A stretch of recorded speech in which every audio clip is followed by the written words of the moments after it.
Hey guys, welcome back to the Rebel Show. So today is going to be jam-packed with some really great information that I know will help you guys in the treatment room. This is probably one of my highly requested episodes yet. So before we get into it, first of all, I want to encourage you, if you're able, I would definitely grab a pen and paper so you can take some notes. If not, if you're in the car or something, please do not take notes. Just go ahead, give it a listen, and maybe save this episode to come visit later when you are able to take some notes. What's your plan for tomorrow? Are you a leader or will you follow? Are you a fighter or will you cower? It's our time, take back the power. What's your plan? My name is Bree Mesquit. I'm an esthetician. I've been in the industry for 13 years and I am focused solely on waxing. So anything waxing, I am your girl. So you came to the right spot if you are wanting to learn more about waxing and perfecting your technique. All right, today, by the end of this episode, you are going to understand how to tell the difference between a histamine reaction and folliculitis. Okay, I don't think I butchered it. I have been practicing saying this correctly for the past 20 minutes. Anyways, we're going to go over how to distinguish the difference, how to prevent, how to treat if it does happen. And then also at the end of this episode, I'll go over hyperpigmentation after waxing, why it happens, who is the most susceptible to it, and then again, how to treat it if that is something that does occur for yourself or one of your clients. So, all right, first let's get into histamine reaction. So what is a histamine reaction? So a histamine reaction is a natural immune response. So oftentimes if you have a client that experiences this, they will say, yeah, that happens every time, and they're pretty used to it. Now, if you have a client who's new to waxing and they haven't yet experienced this, they may be a little bit freaked out. So that's what it is. It's your body's natural immune response to the follicle being disrupted or disturbed. Okay, so how do you tell that it's a histamine reaction and not folliculitis? So a histamine reaction oftentimes is welty. It can have some itchiness associated with it, and they're not uniformed spots. So we'll go ahead and show a picture so you guys can get a visual on that, but they're not uniformed. It's not like a bunch of the same size little red dots, which is one way that you can kind of tell that it's potentially folliculitis instead. So oftentimes welty and associated with some itchiness. Also, it could be temporarily a little bit red, and there's not going to be any pus, though, associated with this, okay? There's not going to be any pustules or anything. It's more welty. It can be a little bit uncomfortable. So how do we help our client prevent this to begin with? Because this is something that they'll probably, unfortunately, deal with throughout their waxing journey. But oftentimes my clients in the past who have had this issue they think waxing's still completely worth it because the histamine reaction normally settles down within 24 hours. So I found a few ways, and I have gone over this in a past podcast episode, but I found a few ways to help prevent this to begin with. So one is taking an oral antihistamine prior to their waxing appointment. So it can be something like Benadryl, which I don't always recommend because it can cause you to be drowsy.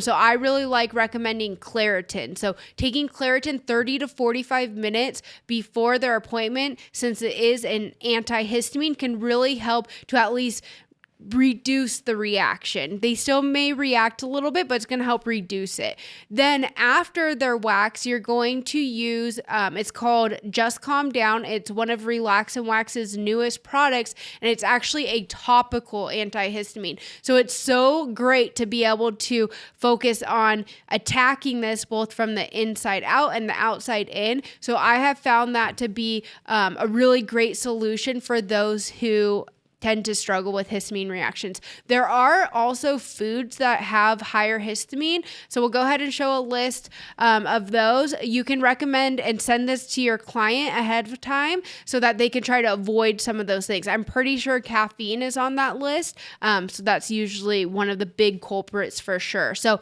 there's some things you can do to combat, but oftentimes they know that this is something they deal with, and they're willing to kind of work through it in order to achieve the results that waxing does provide. So some of the areas that are the most common for histamine reaction that I've experienced and seen, or haven't experienced for myself, but have experienced with my clients, is a lot of times like bikini line. For some reason, women's lower backs or men's backs just in general. Underarms, I have seen in a lower leg. Actually, at my past wax class, we did have a student that had that as well. And that tends to be kind of the more common areas, but it can happen anywhere.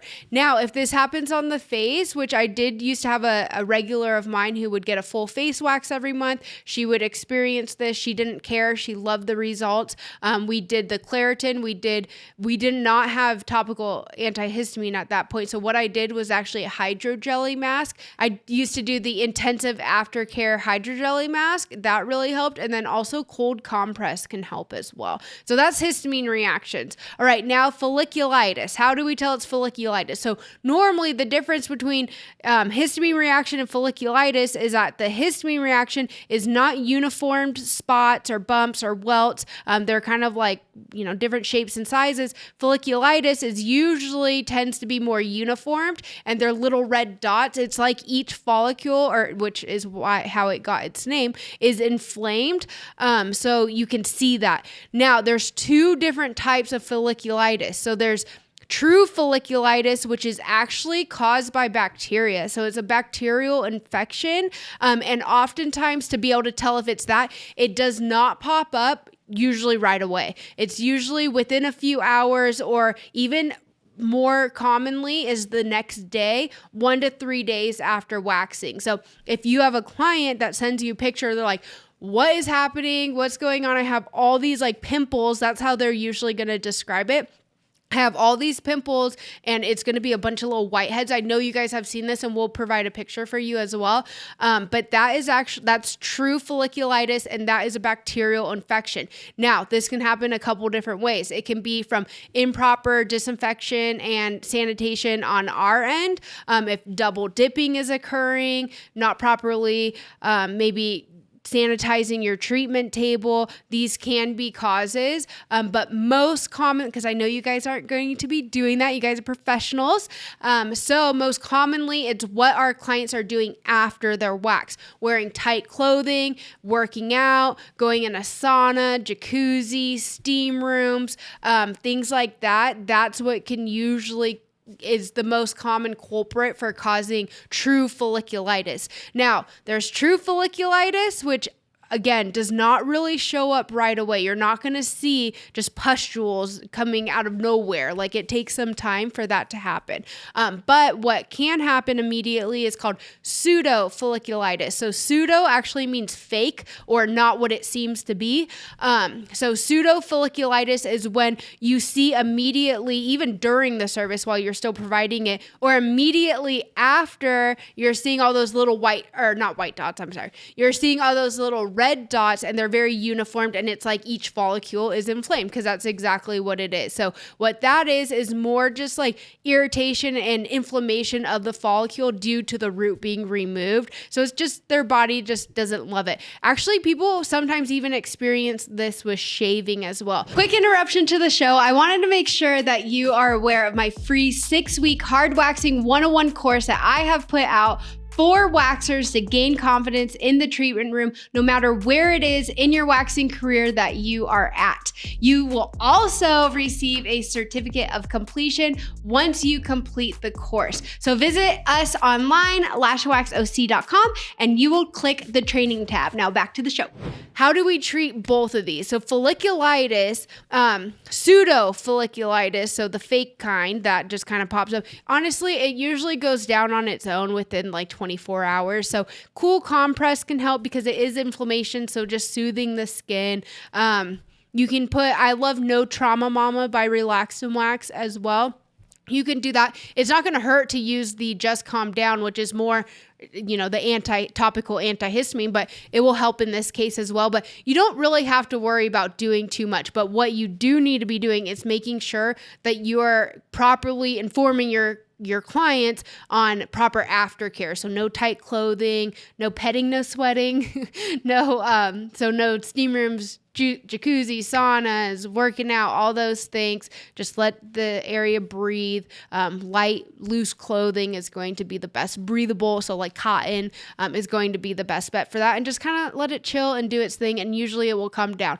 Also, cold showers. So if they're headed home after their wax, just running some cool water over the area where they got wax, that can help as well. All right, now true folliculitis, though, where it's a bacterial infection, this is where we do need to provide some sort of treatment to the area to help combat and treat that bacteria infection. If it's true folliculitis, this is the aftercare that you could provide for your clients. So you're going to instruct them to use an antibacterial wash. What first comes to mind is Dial, because I don't know, I use that after my tattoos and I'm pretty sure it's antibacterial, but some sort of antibacterial wash. A topical antibiotic ointment, my favorite, and something I actually recommend to have in the treatment room, is C antibiotic ointment. So you can instruct them to go ahead and grab some of that and treat the area with that. And then lastly, if it persists and it gets worse, you're going to want to recommend them to go see a doctor, because they may need oral antibiotics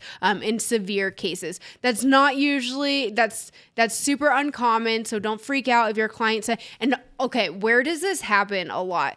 Upper lip. Why? I don't know, but well, actually that makes sense. If we're sweating or people are touching their face a lot after a wax, bikini line, super common, men's backs, but usually it's because they're wearing shirts and then perspiring and it's like rubbing. So that's often the cause of that. But it can happen anywhere, but that's what that is. So we covered histamine reactions.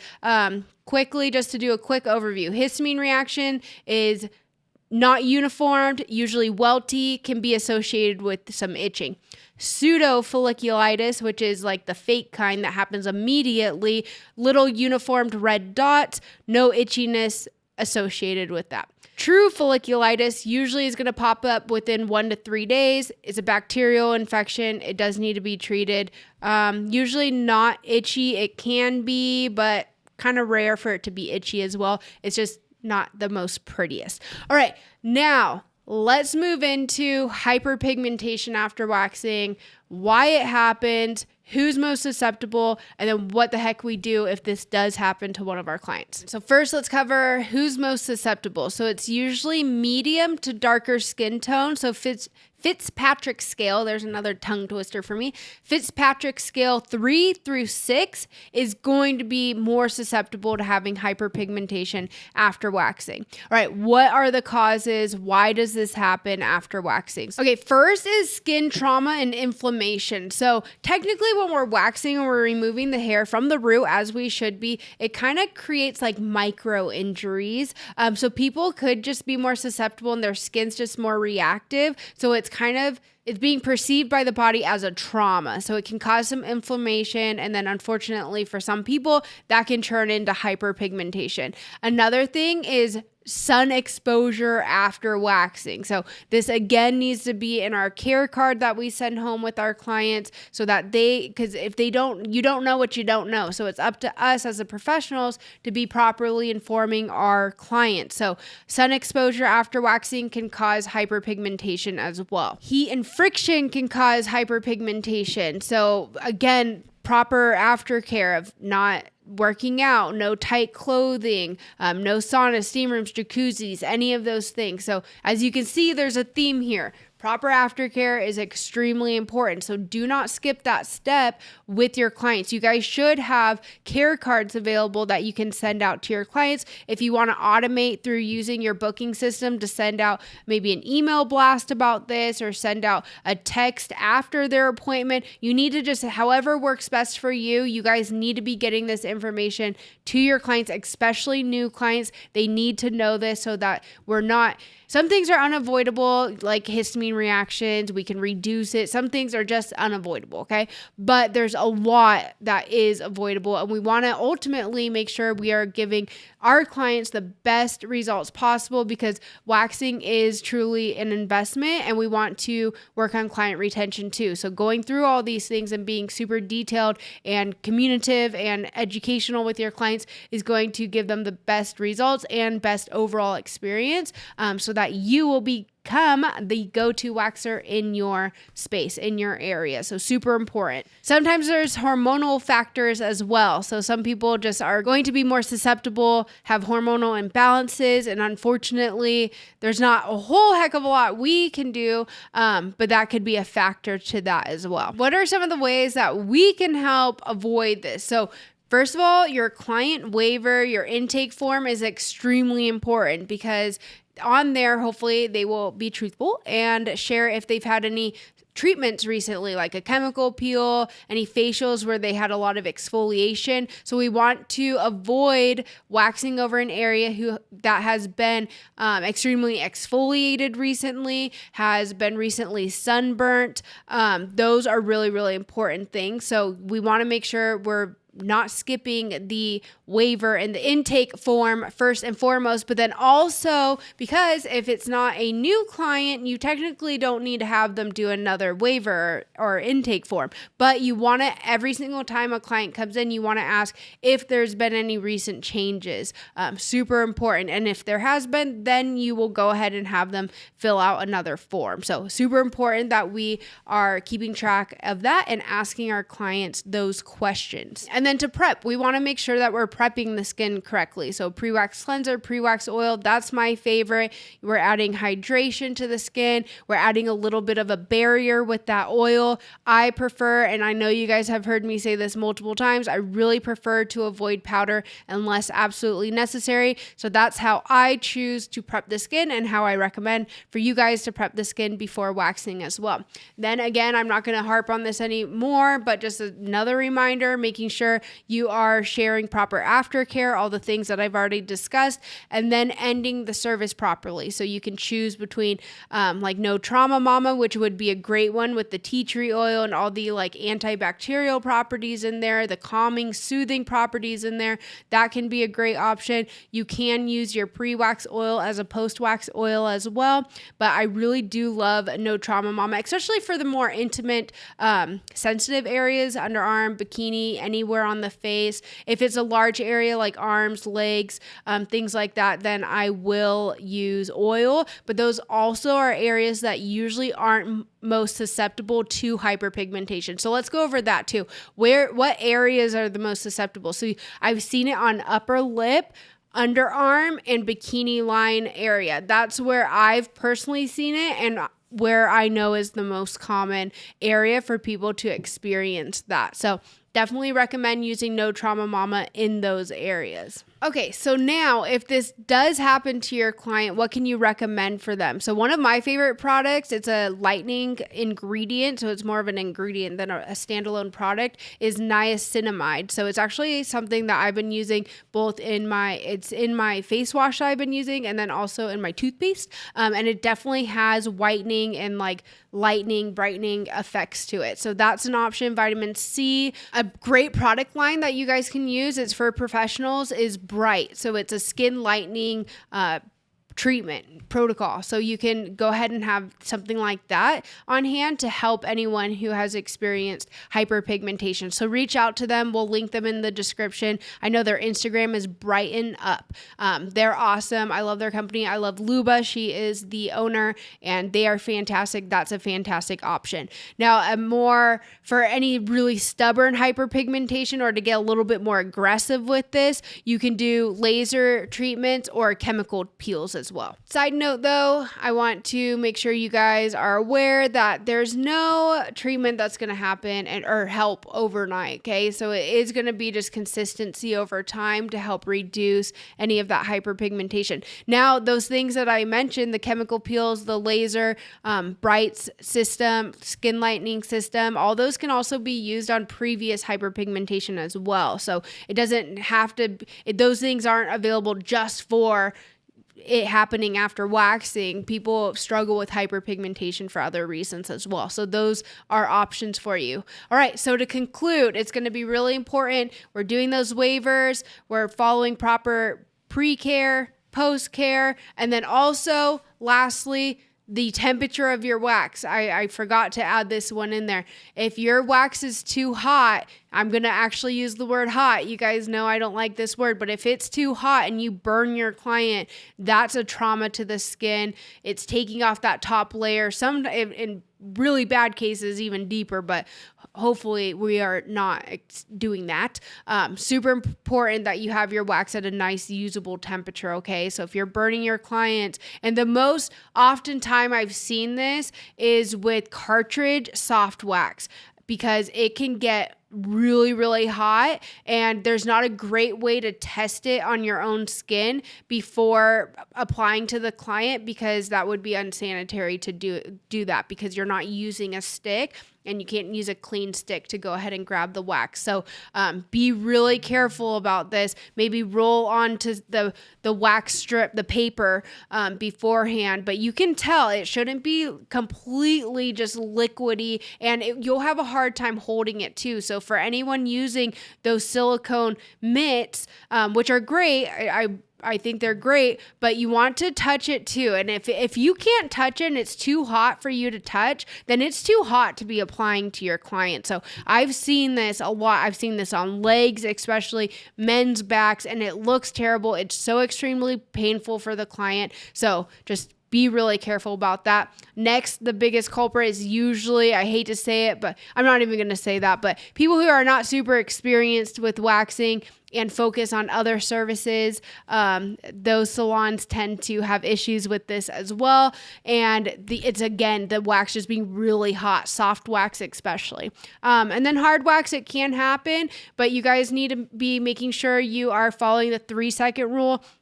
If you are not familiar with what that is, go ahead in the description below, sign up for my free 6-week hard waxing 101 course. I go through all of this, plus full body demos, literally from brows to toes, including Brazilians, is all in there. It's completely free. And you guys will get a certificate of completion with that as well. But make sure to check that out. Follow 3-second rule, test on your inner arm, make sure we're not being the cause of the hyperpigmentation because of burning our client. All right. And then again, just giving them the proper aftercare as well. Super important. All right. I hope this was helpful for you guys. If it was, please leave a review if you're listening to this on any of our podcast platforms. So helpful for us. YouTube, you guys, 97% of you who tune in every single week are not subscribed. It would mean the world to me if you are finding this information valuable, if it's helping you in any sort of way. I would really appreciate if you could press that subscribe button, turn on notifications so you never miss an episode, share with a friend. That would be awesome. And then I will see you guys back next week.